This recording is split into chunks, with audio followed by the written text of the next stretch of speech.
12월 첫 번째 수요일 예배 자리에 나오신 모든 성도님들을 환영하고 축복합니다. 우리 서로 먼저 인사하셨으면 좋겠습니다. 12월이 되었지만 11월 인사말이 저는 너무 좋더라고요. 그래서 마지막으로 한 번만 더 인사하셨으면 좋겠습니다.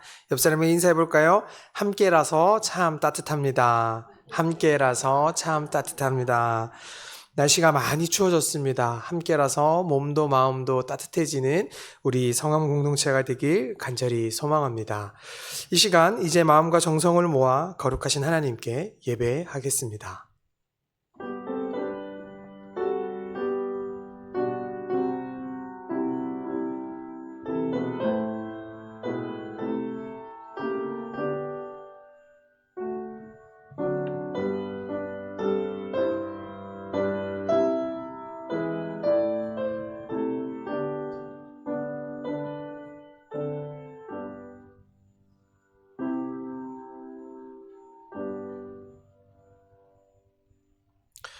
자비와 긍휼이 풍성하신 하나님 아버지, 대림절 기간 저희를 향한 그 놀라운 은혜와 사랑에 감사하며 예배의 자리로 나왔습니다. 저희의 연약함으로 인해 주님의 귀한 축복을 잊고 세상의 유혹에 흔들릴 때가 많았음을 고백합니다. 주여, 저희를 용서하여 주시옵소서. 저희의 마음을 다시금 뜨겁게 하시어 우리를 위해 이 땅에 오신 그리스도의 자녀임을 깊이 깨닫는 귀한 시간 되게 하여 주시옵소서. 이 시간 드려지는 예배 가운데 주님의 임재를 더욱 생생히 느끼게 하시고 받은 은혜를 삶 속에서 실천하는 우리들이 될 수 있도록 인도하여 주시옵소서.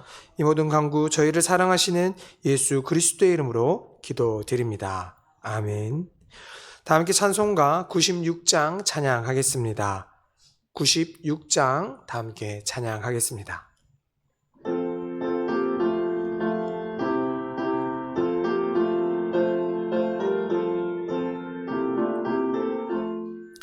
예수님은 누구신가?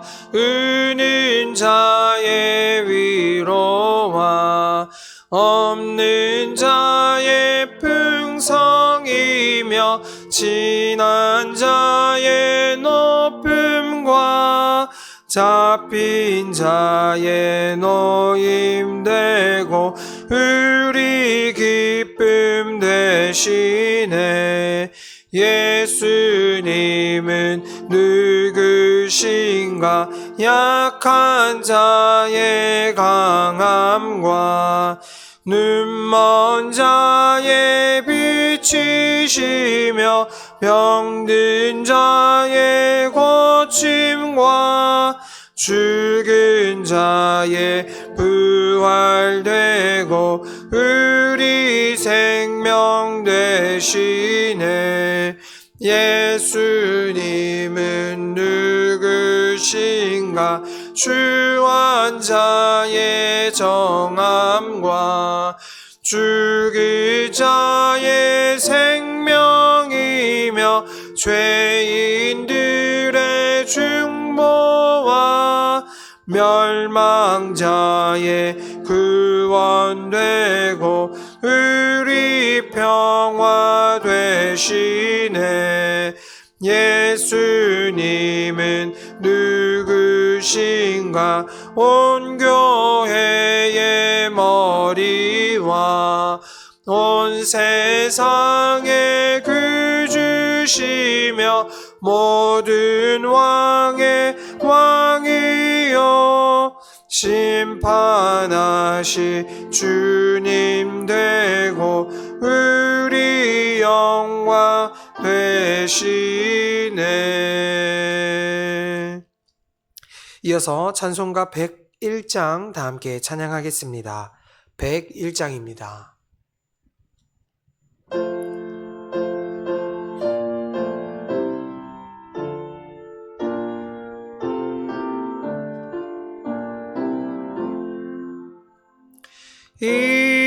이새의 뿌리에서 새싹이 돋아나 옛 선지 노래대로 장미꽃 피었다. 동안 추운 겨울밤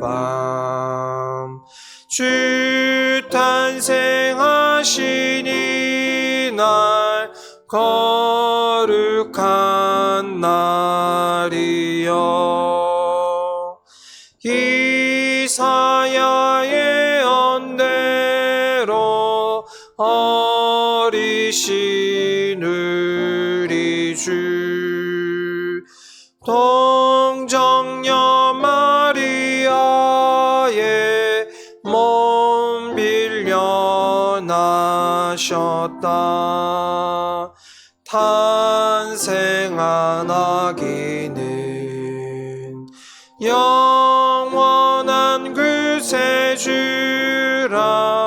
참 기쁜 날이여 그 부드러운 향기 온 하늘 채우고 그 영광 찬란한 빛 어둠을 쫓았다. 참 신과 참 사랑 우리를 구하셨다. 영광의 날이여.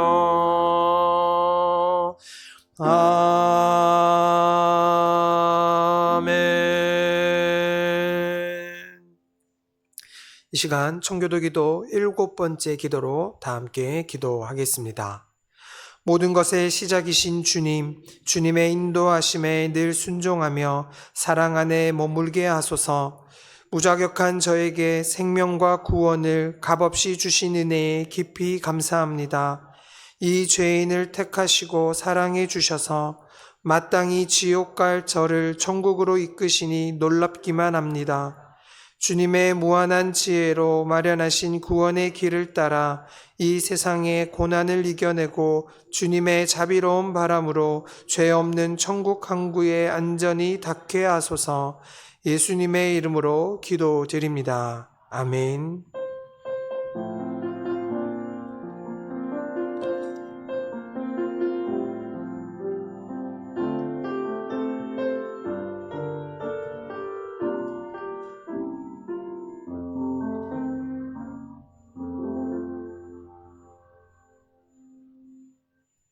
하나님께서 오늘에게 주신 말씀은 사도행전 28장 1절에서 15절까지의 말씀입니다. 사도행전 28장 1절에서 15절까지의 말씀은 신약성경 236쪽에 있습니다. 하나님의 말씀을 다 함께 교독하겠습니다. 우리가 구조된 후에 안즉 그 섬은 멜리데라 하더라.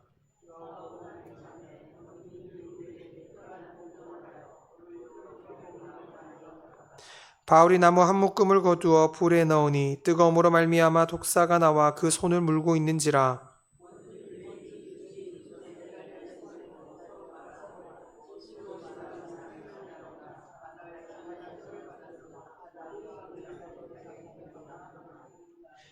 바울이 그 짐승을 불에 떨어 버림에 조금도 상함이 없더라.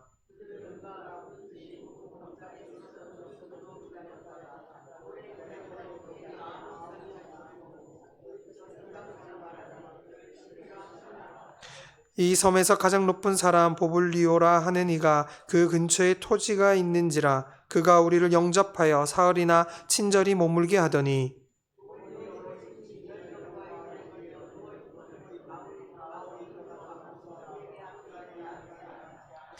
이러므로 섬 가운데 다른 병든 사람들이 와서 고침을 받고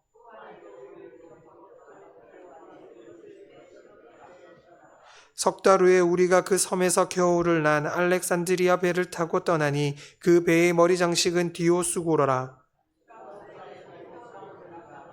거기서 둘러가서 레기온에 이르러 하루를 지낸 후 남풍이 일어나므로 이튿날 보디올에 이르러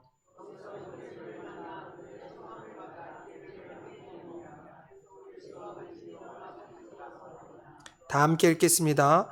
그곳 형제들이 우리 소식을 듣고 아비오 광장과 트레스 타베까지 맞으러 오니 바울이 그들을 보고 하나님께 감사하고 담대한 마음을 얻으니라. 아멘. 이 시간 목사님께서 하나님의 말씀 전해 주시겠습니다. 은혜롭고 거룩한 시간 되시길 바랍니다.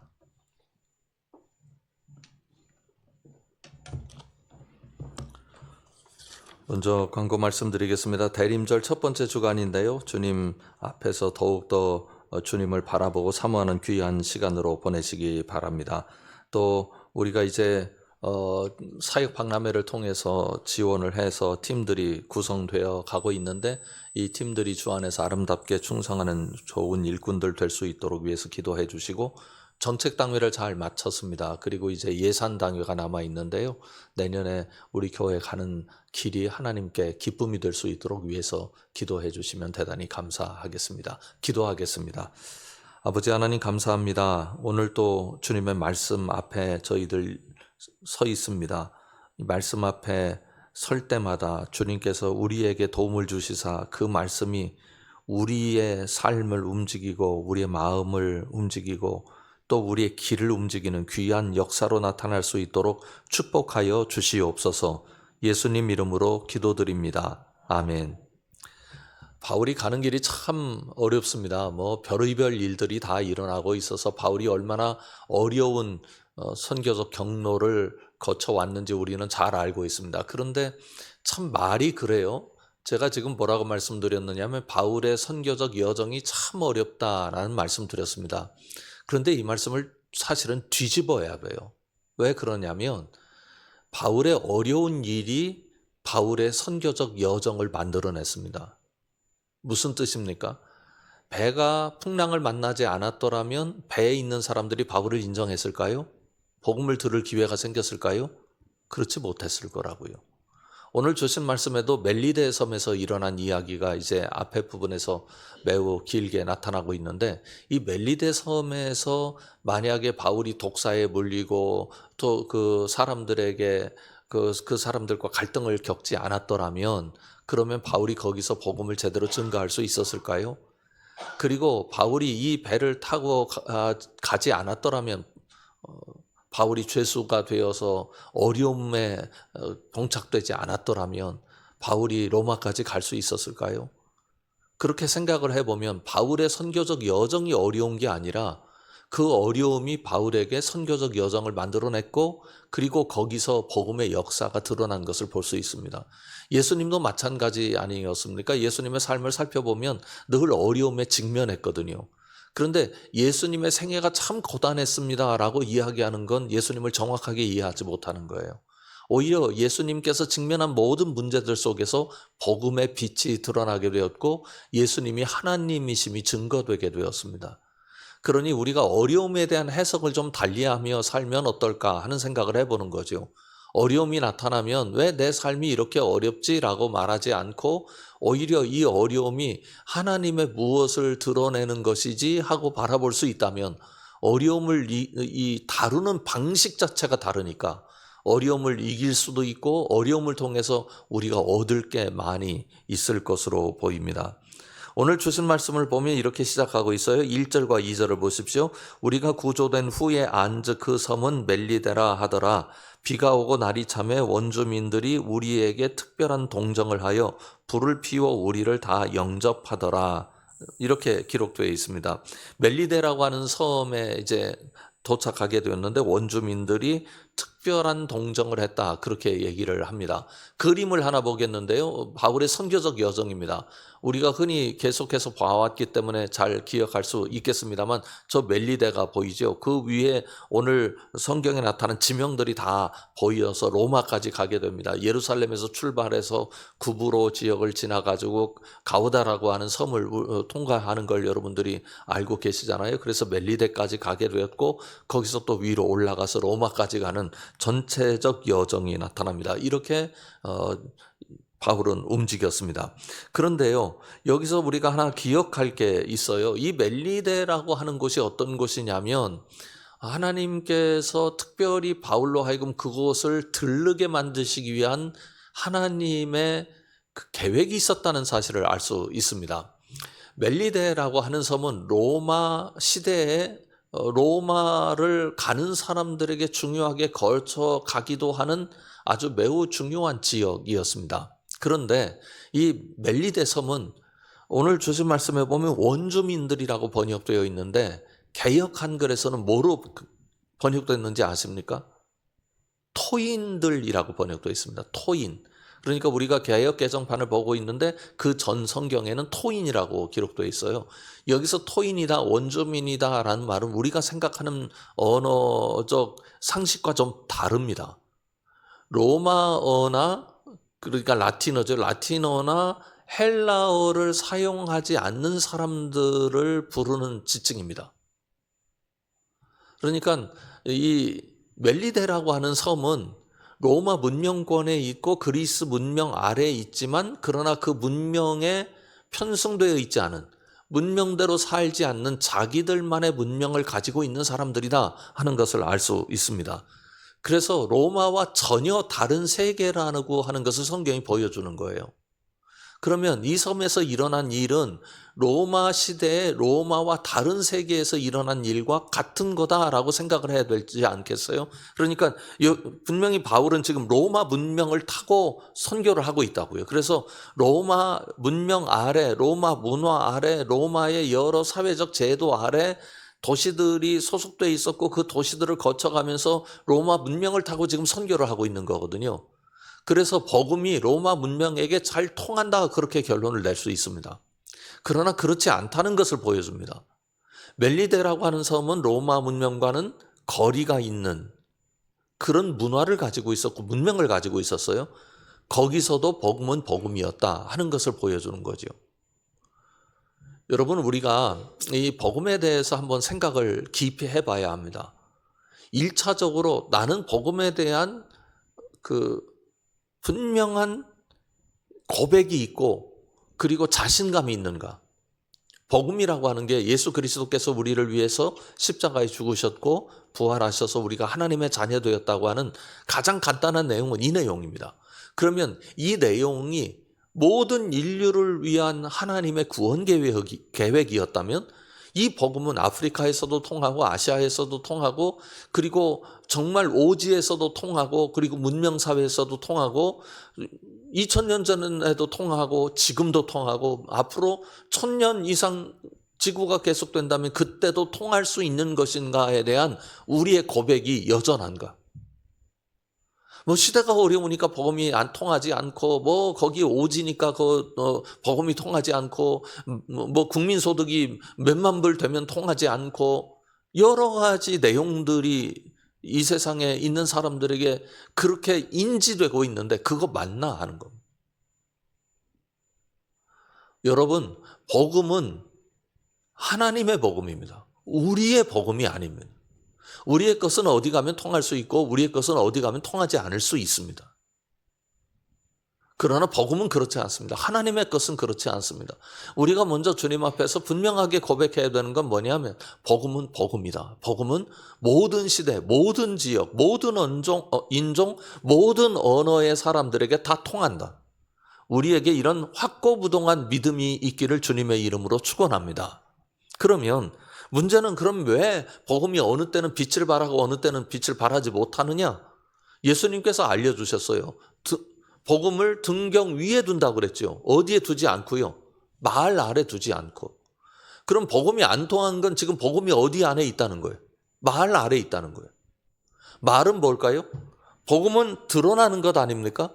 그런데 복음이 있는데 말은 복음을 드러나지 못하게 하는 겁니다. 그 누가 복음을 드러나지 못하게 만들까요? 세상이에요, 교회예요? 대답을 해보세요. 둘 중에 하나니까. 지난주 저 성경 퀴즈 대회 때는 잘 맞추시던데 1번 세상, 2번 교회.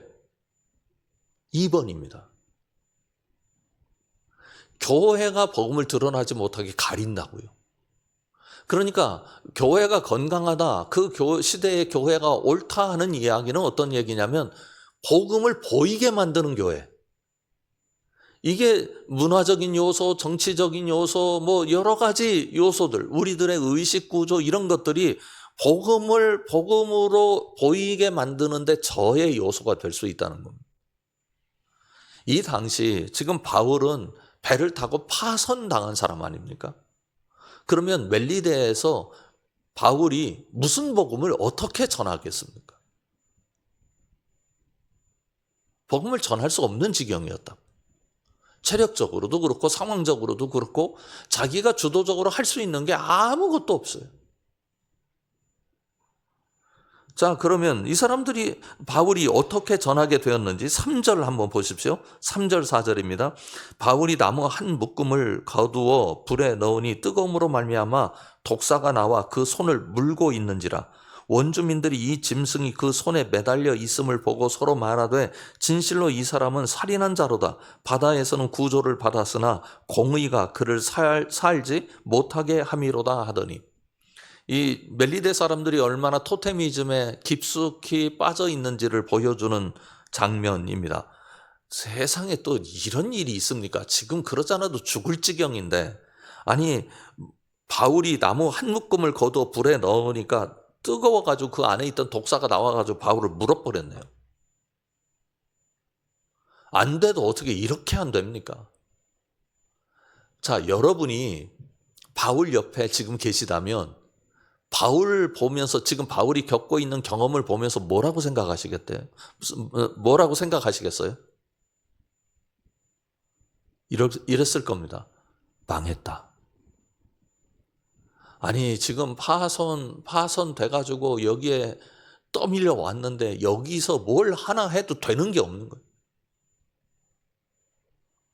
바울이 누구의 사람이에요? 예수님의 사람 아닙니까? 예수님의 사람한테 거듭해서 이렇게 안 좋은 일만 왜 일어나는 겁니까? 원주민들이 바울 보고 그러는 겁니다. 토테미즘에 의하면 뭐 바다에서는 구원을 받았으나 저 뱀에 물리는 걸 보니까 이건 틀림없이 지금 징벌을 받고 있는 거다. 신에게 징벌을 받고 있는 거다. 그렇게 된 거죠. 그런데 5절을 보면 바울이 그 짐승을 불에 떨어버리매 조금도 상함이 없더라. 그들은 그가 붙든지 혹은 갑자기 쓰러져 죽을 줄로 기다렸다가 오래 기다려도 그에게 아무 이상이 없음을 보고 돌이켜 생각하여 말하되 그를 신이라 하더라.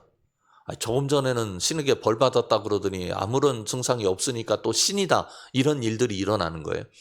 여기서 우리가 하나 기억해야 하는 게 있는 겁니다. 그건 뭐냐면 바울에게는 지금 독사가 나타나서 물리는 일이 나타났고, 그리고 이미 이전에 배가 파선돼서 지금 멜리데로 들어오는 일이 일어났고, 그러니까 바울은 너무 안 되는 상황에 처해 있는 거죠.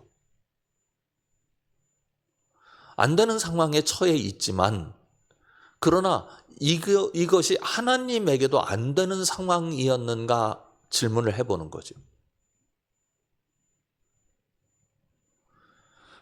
나에게 어떤 상황이 벌어질 때 이 상황에 대해서 내가 해석을 하잖아요. 내가 해석을 할 때 1차적인 해석은 우리는 본능적으로 이게 나에게 도움이 되는가 도움이 되지 않는가를 해석을 합니다. 가령 비근한 예로 지난밤에 자다가 좋지 않은 꿈을 꿨어요. 아침에 일어나면 기분이 좋아요, 나빠요? 나쁘죠. 본능적으로 나쁘다고요. 그런데 여러분 경험을 해보니까 나쁜 꿈 꿨다고 그날에 나쁜 일들만 일어나던가요? 어느 날은 좋은 꿈 꿨는데 나쁜 일도 일어나요. 그러니까 나쁜 일과 그리고 나쁜 그 꿈과 나쁜 일이 관계가 있어요, 없어요? 있다고 그러시는 분들이 계시네요. 왜 있다고 그래요? 어느 날은 그게 맞았고 어느 날은 안 맞았는데 뭔만 생각나? 맞았던 날만 생각나는 거지. 그래서 그쪽으로 결론이 가는 거예요. 아무 상관없어요. 꿈하고 현실하고 아무 상관없어요. 그런데 이걸 또 내 중심으로 해석을 하니까 옛날에 우리 할아버지가 그랬는데 우리 할머니가 그랬는데 이런 꿈이 나타나면 이런 일이 일어나고 저런 꿈이 나타나면 저런 일이 일어난대. 그걸 내가 믿는 거예요. 그건 뭐냐면 나를 내가 보호하기 위한 나중심의 세계관 속에서 빚어지는 일들이에요. 조금 더 이제 성숙해지면 어떤 일이 일어났을 때 보다 복합적인 상황을 근거로 해서 해석을 한다고요. 이게 나에게는 좀 어려울 수 있지만 국가적으로는 어떻고 뭐 이웃에게는 어떻고 우리 가족에게는 어떻고 이렇게 좀 여러 가지 요소들을 다 종합해서 해석하는 방식이 우리에게 있겠죠. 이 정도 되면 상당한 사람이라고 볼 수 있습니다. 근데 우리 그리스도인에게는 이것 말고 하나님의 관점에서 나를 해석할 줄 아는 믿음의 눈이 있어야 돼요. 자, 바울은 지금 2번이나 어려움을 당하고 있는데 하나님께서는 그가 뱀에 물려도 그 독에 의해 영향을 받지 않도록 보호하고 계신다고요. 그러면 이게 어떤 결과물로 나타나는가? 자, 신이라고 그러니까 이 사람과 그 섬의 지도자가 서로 만나게 됩니다. 7절에 보면 이 섬에서 가장 높은 사람 보블리오라 하는 이가 그 근처에 토지가 있는지라 그가 우리를 영접하여 사흘이나 친절히 머물게 하더니, 이제 신이라고 하니까 영접을 해가지고 머물게 만들었어요. 그런데 그때 마침 보블리오의 부친이 열병과 이질에 걸려 누워 있었어요. 그래서 바울이 안수하게 되고 그래서 낫게 되었습니다. 그 이야기가 10절까지 나오고, 그래서 대접하고 떠날 때 쓸 것을 배에 실어주는 일까지 일어나게 됐어요. 바울에게 가장 안 좋은 일이 일어났는데 그 가장 안 좋은 일이 멜리데가 구원을 받도록 하는 하나님의 계획대로 움직였다고요. 바울이 그러면 어떻게 이 섬에서 무엇을 했길래 이 사람들이 바울을 영접하고 쓸 것까지 마련해 주는 일을 경험하게 됐죠? 그 이유는 무엇 때문이냐면 그 원주민들, 그리고 원주민들의 어려움을 바울이 섬겼기 때문입니다. 생각을 해보면 이 사람 벌 받았다 그렇게 되어 있고, 또 이 사람 신이다 왔다 갔다 하는 정말 그 문명인의 입장에서 보면 그 문화 정도, 문명의 정도가 아주 하위급, 첫 바닥을 치는 그런 그 현장입니다. 여러분, 이렇게 되면 우리가 어떻게 되는지 아세요? 우월감이 생겨요. 제가 선교지에 갈 때마다 우리 학생들을 인솔하고 가든지 어른들을 인솔하고 가든지 한 가지 반드시 부탁하는 게 있습니다. 여러분들이 이 사람들을 불쌍하게 보거나 얕잡아 보지 마시라고. 가면 그게 저절로 느껴지거든요. 우리는 이 정도 사는데 이 사람들은 이게 먹고 사는 게 이게 뭐야? 이렇게 돼요. 그렇게 되면 이 사람들을 우리보다 수준 낮은 사람으로 떨어뜨리는 거예요. 아니, 물론 이 사람들이 문명적인 측면에서, 그리고 삶의 환경적인 측면에서 뭐 우리 흔히 선교지 갔다 오면 50년대 살고 있다고 70년대 살고 있다 그런 얘기를 하잖아요. 그럴 수는 있습니다. 그렇다고 해서 이 사람들이 우리보다 수준이 낮은 사람은 아니잖아요. 누가 우리보다 수준이 낮겠다고 그러겠습니까? 기술적인 측면에서, 환경적인 측면에서 우리가 조금 더 높은 환경과 기술을 가지고 있는지는 몰라도 여기 그 멜리데 섬에 있는 사람들도 바울 일행에 대해서 얼마나 따뜻하게 파선당한 사람들 도와주고 나중에 고쳐주니까 대접해주고 그랬습니까? 불쌍히 여기는 거, 이거 굉장히 위험한 일입니다. 그 사람들을 같이 보고 존중하는, 우리와 똑같은 사람들이고 그들이 복음을 모를 뿐이지 우리처럼 존중받아야 할 대상이라고 여기는 게 매우 중요합니다. 여기 멜리데 사람들에 대해서 바울이 그런 마음을 가졌습니다. 그리고 그들에게 어려움이 있을 때 그들을 적극적으로 도왔습니다. 말하자면 복음을 가진 사람은 저런 환경 속에서도 우리를 돕고 이렇게 죽음에 내몰린 상황 속에서도 다른 사람을 위하여 일하는 사람들이구나 라고 여기도록 만들어준 거죠. 말하자면 복음을 말 아래 두지 않고 등경 위로 끌어올린 거예요. 여러분, 복음은 힘이 있을 때 복음되는 게 아니라 복음은 섬길 때 복음됩니다. 우리가 절대로 대한민국이 어떤 환경으로 어떻게 변할지 모르겠어요. 그러나 교회가 대한민국 사회에 대해서 가져야 할 딱 한 가지 변하지 말아야 되는 관점이 있다면 섬기는 거예요. 어찌 됐든 섬기는 거예요. 어찌 됐든. 세계 선교 역사가 그걸 말합니다. 그래서 이제 멜리데 섬에서 복음도 증거하고 하나님의 역사도 나타나고 그리고 그 바울의 섬김을 통해서 복음이 무엇인가를 그들에게 알게 하는 역사들, 그 역사들이 마무리되고 이제 11절 이후에 보면 그 경로, 로마로 들어가는 경로에 대해서 얘기하고 있습니다. 석 달 후에 우리가 그 섬에서 겨울을 난 알렉산드리아 배를 타고 떠나니 그 배의 머리 장식은 디오스구로라. 이 디오스구로라고 하는 건 그 그리스 로마 신화에 나타난 신들인데 그 당시 배들은 위험한 그 항해를 해야 하니까 뭔가를 지켜줘야 한다고 하는 생각이 있어서 그걸 지켜줄 만한 신들을 배에다가 장식하는 그런 일들이 있었습니다. 그래서 로마 사회에서 흔히 나타나는 배의 양식 중에 하나인데 이 양식의 배를 타고 이렇게 갔다 하는 얘기를 하고 있습니다. 그런데 여기서 이렇게 11절부터 15절까지 자세히 쓰고 있는 이유가 있습니다. 그건 뭐냐면 이게 신화가 아니었다고 하는 것을 보여주는 거예요. 경로를 보여주고 그 다음에 그 배 모양까지 어떻게 생겼는지 그 당시 사람들이 보면 아 이런 배를 타고 왔구나 하고 알 정도로 다 제대로 기록을 한 거라고요. 그런데 15절을 우리가 기억하면 좋겠어요. 15절 보면 그곳 형제들이 우리 소식을 듣고 암비오 광장과 트레이스 타베르네까지 맞으러 오니 바울이 그들을 보고 하나님께 감사하고 담대한 마음을 얻으니라. 두 가지입니다. 그 첫 번째는 어떤 거냐면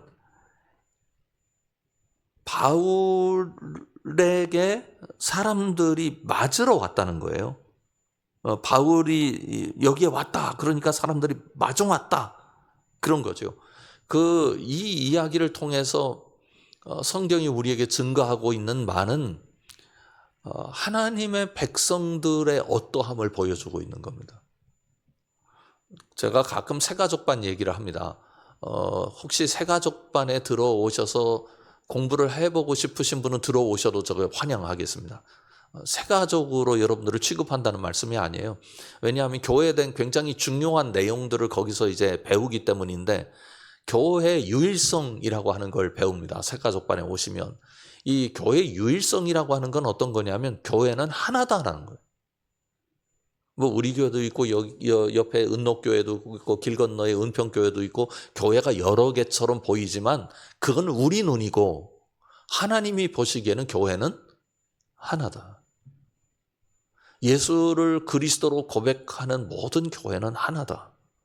그러면 우리가 그냥 우리 눈에 보이는 대로 살아야 되겠어요? 하나님이 알려주신 하나님의 눈을 우리가 기억하고 살아야 될까요?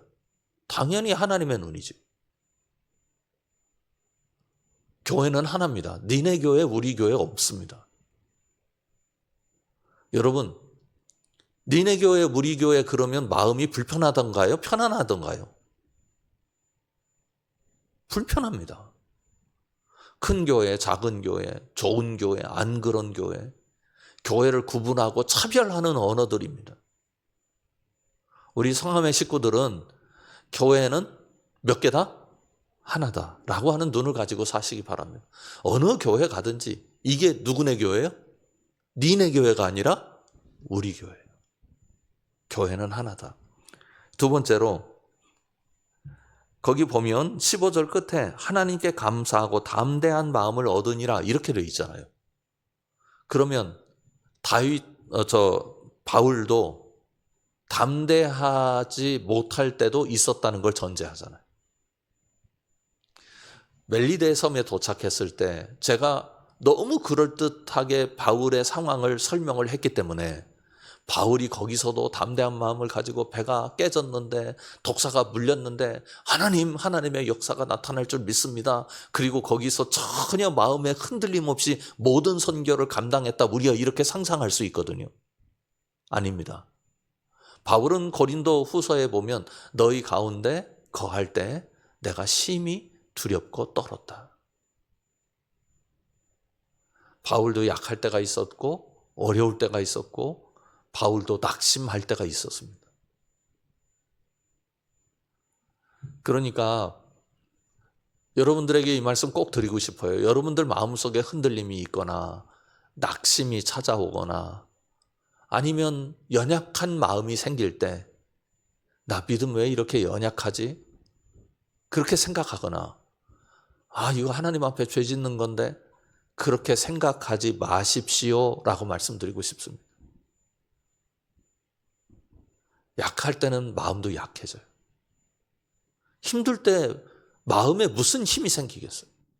눈물도 나고 밤잠도 오지 않고 신경질도 나고 그게 우리의 정서예요. 그 정서를 부정하는 건 신앙적으로도 좋은 게 아닙니다. 그렇게 힘들고 어렵고 담대함을 잃을 때 하나님 앞에 그 마음 그대로 가지고 엎드리는 거죠. 이걸 잘한 사람이 누군지 아세요? 다윗이에요. 화가 났으면 하나님 앞에 화났다고 보고한다고. 원수 갚고 싶으면 하나님이 좀 갚아주십시오 하고 보고한다고요. 그러나 그렇게 하나님 앞에 보고하고 나면 그 다음에 하나님의 마음이 들어와요. 위로가 들어오고 담대하게 하시는 하나님의 역사도 나타나고 그런데 이거를 마치 없는 것처럼 그리고 이거는 그렇게 하지 말아야 되는 것처럼 우리 감정과 우리 정서를 다 우리 스스로 파괴해버리거나 아니면 없는 것처럼 여겨버리면 그 다음에 하나님의 마음이 들어올 길을 우리가 막아버려요. 그러니 슬플 때는 슬퍼하자. 아플 때는 아파하자. 힘들 때는 힘들어하자. 그러나 하나는 잊지 말자. 하나님 앞에 엎드리자. 힘든 마음 가지고, 아픈 마음 가지고, 슬픈 마음 가지고 엎드리자. 우리 모두가 하나님의 자녀들이니 하나님이 어려우니 알아서 도우시겠습니까? 사도 바울로 하여금 로마까지 가는 모든 길에서 우리 하나님 도우신 것처럼 우리 삶의 여정에서 하나님께서 우리를 도우실 줄 믿습니다. 그렇게 하나님을 붙잡고 나아가시길 주님의 이름으로 축원합니다. 기도하겠습니다. 아버지 하나님, 바울의 모든 여정들을 바라보면 얼마나 하나님이 바울을 친절하게 이끌고 계신지 우리가 다시 한번 깨닫습니다. 바울에게만 아니라 오늘 우리에게도 하나님은 친절하게 우리를 이끌어 주시는 줄 믿습니다. 로마까지 가게 하셨고 그에게 맡겨진 사명을 다 감당케 하신 하나님께서 우리에게도 사명을 주셨으며 우리에게도 생명을 주셨으니 생명 다하는 그날까지 우리를 친절하게 이끄실 줄 믿습니다.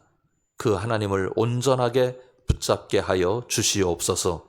예수님 이름으로 간절히 기도드립니다. 아멘. 하늘에 계신 우리 아버지, 아버지의 이름을 거룩하게 하시며 아버지의 나라가 오게 하시며 아버지의 뜻이 하늘에서와 같이 땅에서도 이루어지게 하소서. 오늘 우리에게 일용할 양식을 주시고 우리가 우리에게 잘못한 사람을 용서하여 준 것 같이 우리 죄를 용서하여 주시고 우리를 시험에 빠지지 않게 하시고 악에서 구하소서. 나라와 권능과 영광이 영원히 아버지의 것입니다. 아멘.